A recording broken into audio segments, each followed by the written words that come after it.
And of course, you reminded me about those comments.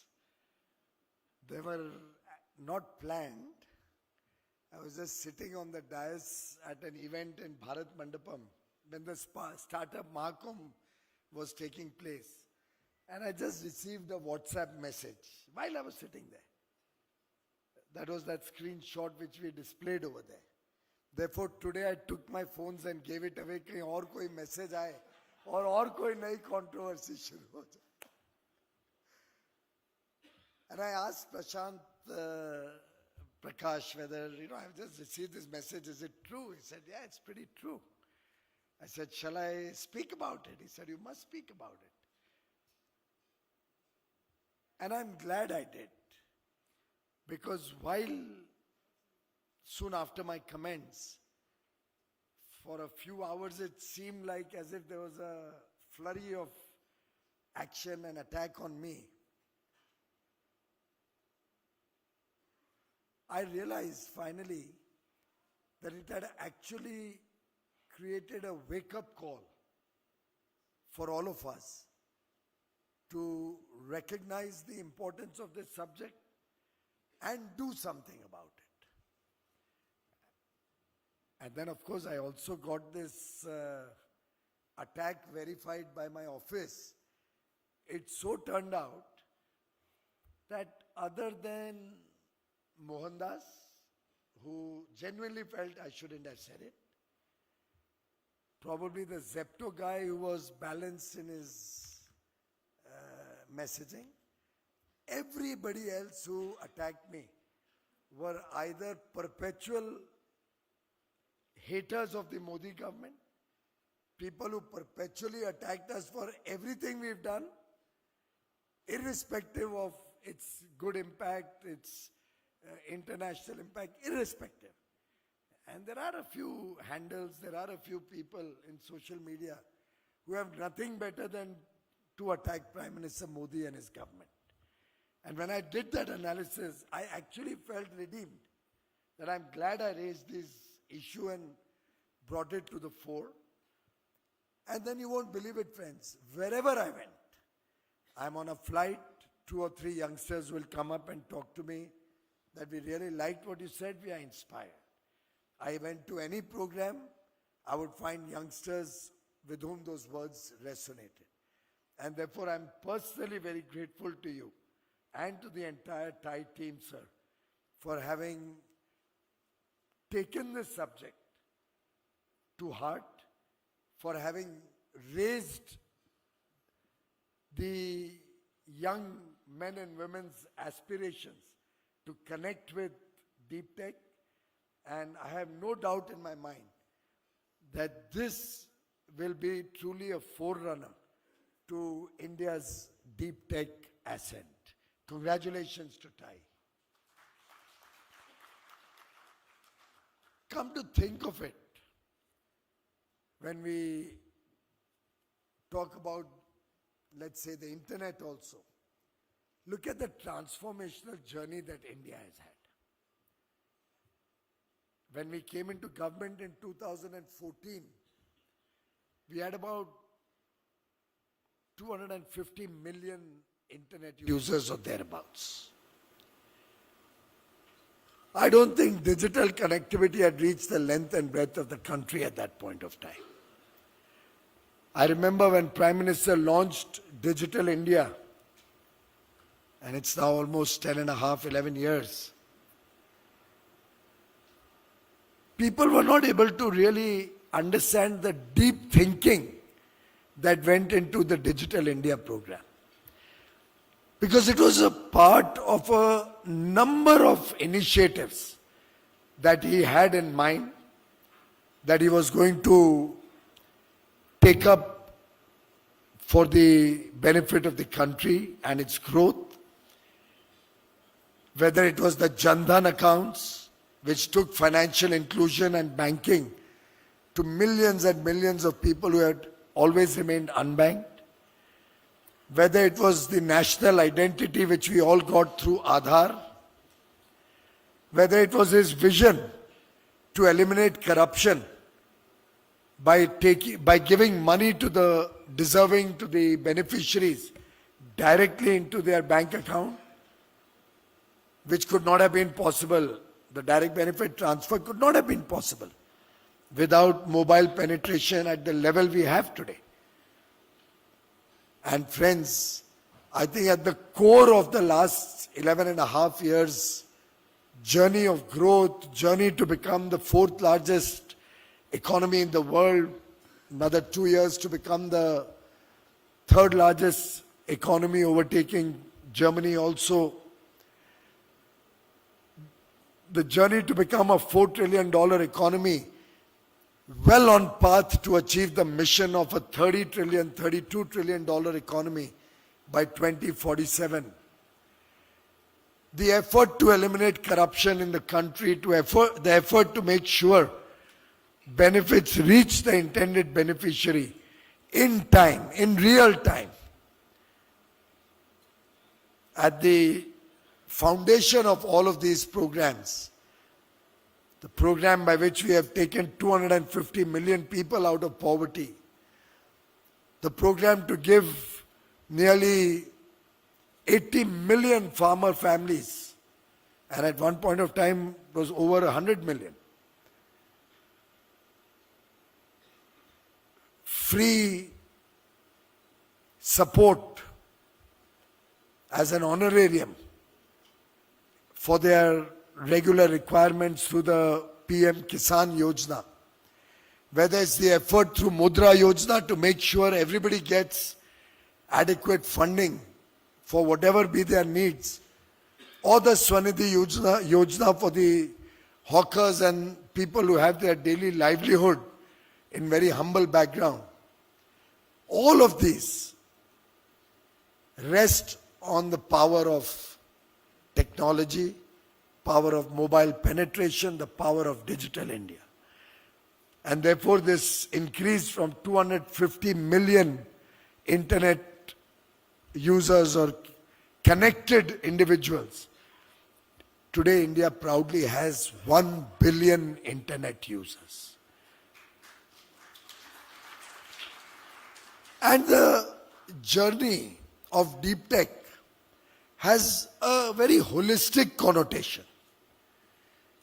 It's not just artificial intelligence. Whether it's quantum computing, whether it's machine learning, whether it's our foray into defense and space tech, the semiconductor mission, our effort to inculcate the spirit of inquisitiveness, the spirit of inquiry, innovation, whether it's our effort to bring technology into India's DNA through strengthening of our intellectual property ecosystem. All of these collectively are a part of the Deeptech ecosystem that the government is supporting, that well-meaning individuals and organizations are investing not only in terms of financial investment, but also in terms of effort to promote in the country. And if one was to do a Google search, you would find that there's a deep resonance of the word deep tech in the young man or woman today, across the country. I think we've been able to nudge the system in the right direction. So what were the outcomes? A, we've suddenly realized the power of technology. If you look at the huge valuations that technology companies are receiving today, worldwide, we will understand the power of our ability to make India a great nation. It will increase manifold as we engage with modern technologies, new age technologies.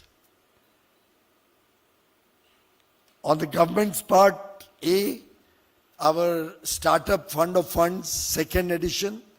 We are hoping to dedicate almost entirely for deep tech investments, particularly early stage investments, before the product matures, the risk capital, so that our friends from the deep tech ecosystem don't land up selling a large part of their equity at very early stage to funds or venture capitalists or foreign funds, and they are able to maintain some of, or at least a large part of their ownership for future rounds and for maturing their technologies going forward. We also recognize today that innovation is important, and 1 lakh crore, that's about $12 billion Anusandhan Fund, research grant / long tenor, low cost loan, which will be seeded by the government up to 1 lakh crores, is sought to be given for promoting innovation in the country. And friends, mind you, when we talk about giving $12 billion, it's equivalent to about $100 billion worth of research being done in Europe or America. Our costs being much lower, our talent being more affordable.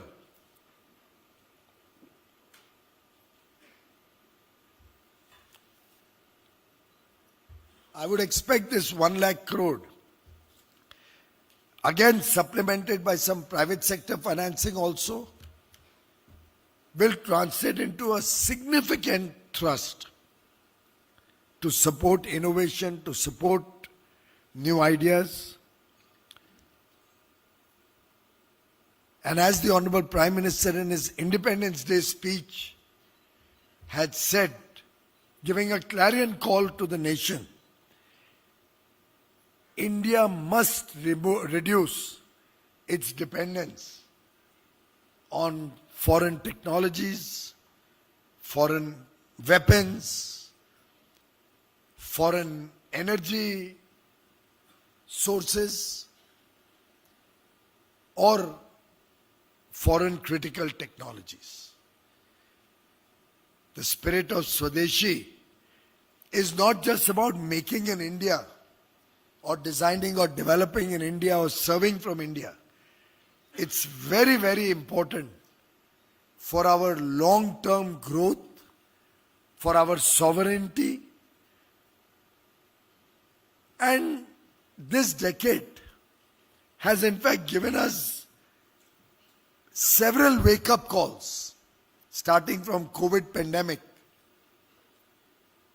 about how important it is to have resilient supply chains, to have your own technologies, control over your technologies, control over essential supplies in critical areas, how important it is to decouple in certain sectors and certain very important subjects from over-dependence on certain geographies. And therefore, India today has resolved as a nation to move away from just being the back office of the world or the software provider of the world to become a global engine of innovation. And I think today's deep tech moment that we are all celebrating through this TiE conference is all about taking our digital leadership to technological sovereignty. It resonates perfectly with the need of the hour, and I am very, very confident that our homegrown deep tech startups, some of whom are already listed in amongst the top technological innovations, many of our Indians who have done exceedingly well internationally, in the world of deep tech will also be ready and willing to engage with India, will also be willing to work with some of you, support those of you who have new ideas. And I can assure you through my international travels and international engagements, the world is looking up on you. The world has high expectations from each one of you. The world is convinced that the capital of talent and skill is in India today. They see the 15 lakh engineers coming out of college every year. They see the 24 lakh overall STEM graduates, highest number of STEM graduates that any country in the world produces, coming out of India today. They are betting big on India. The ball is in our court to perform. TiE, for example, you just mentioned, has branches and setups all over the world. You started in California, if I'm not mistaken. And California is full of Indians. In fact, during one of my visits, I don't remember when, one of my visits to California, I had a person with me who was an IIT engineer and had also done his management from one of the top B schools in the world. So we were going to a program and he told me, don't introduce me as an MBA. Please introduce me that I've done my engineering from IIT, I think it was Madras or Mumbai, I don't recollect. I think it was IIT Madras. Please introduce me that I am an engineer from IIT Madras.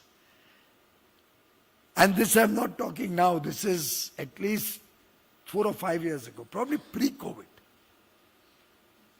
That is the value that Indian talent has in the world today.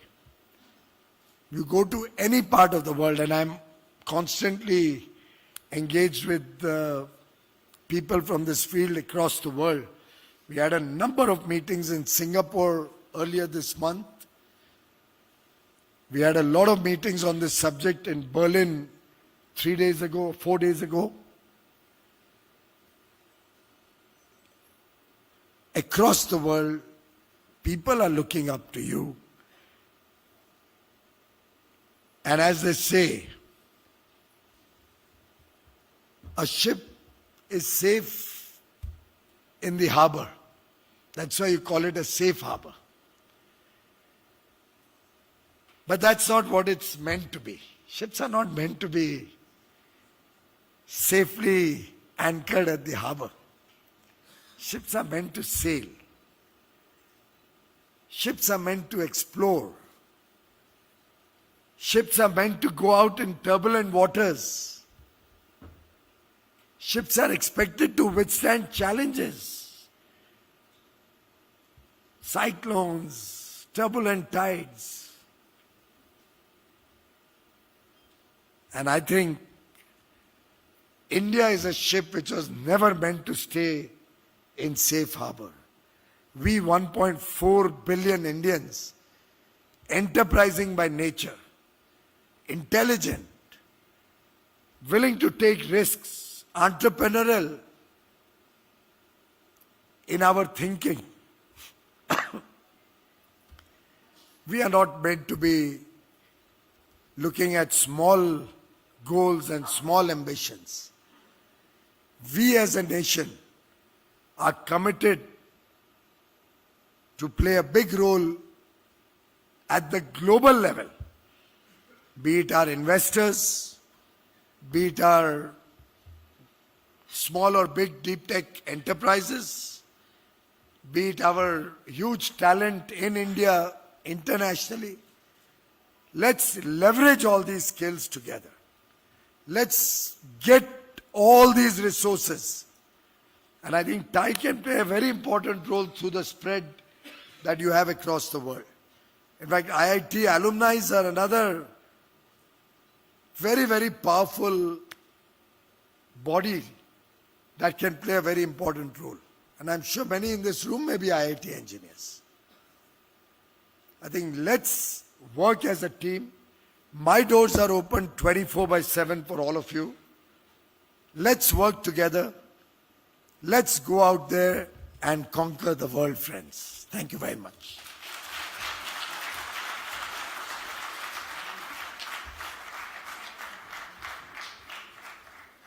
So, Honorable Minister, you used a very good analogy of ships being meant to sail, because for over 2,000 years, we were 25% of global GDP, and that was because we were the biggest shipping nation in the world. Our ships sailed all the way to the west, all the way to the east. We were the biggest trading partner of Rome at the height of the Roman Empire. All the Roman gold coins are in India, not in China. All east of us, Buddhism spread because our merchants sailed. We didn't conquer. So it was a very, very good analogy. I want to thank you very much for being here. Your comments shook up the ecosystem. They brought about transformation in TiE. And those were not just words. It's backed up with action. 10,000 crores you talked about. The 1 lakh crores we discussed in the morning. 50,000 with ENRF. You're looking at 15-20 billion. The 10,000 crore fund of funds, first one that his ministry had done, ended up in 90,000 crores being invested, almost 10x. If you take this 15-20 billion, 200 billion would go in deep tech. Today it's 18 billion on R&D. Look at the sea change. So much of the transformation you're talking about would very much happen, and we really appreciate your making the effort, difficult as it was, to be with us today. So please, let's give him a very big hand.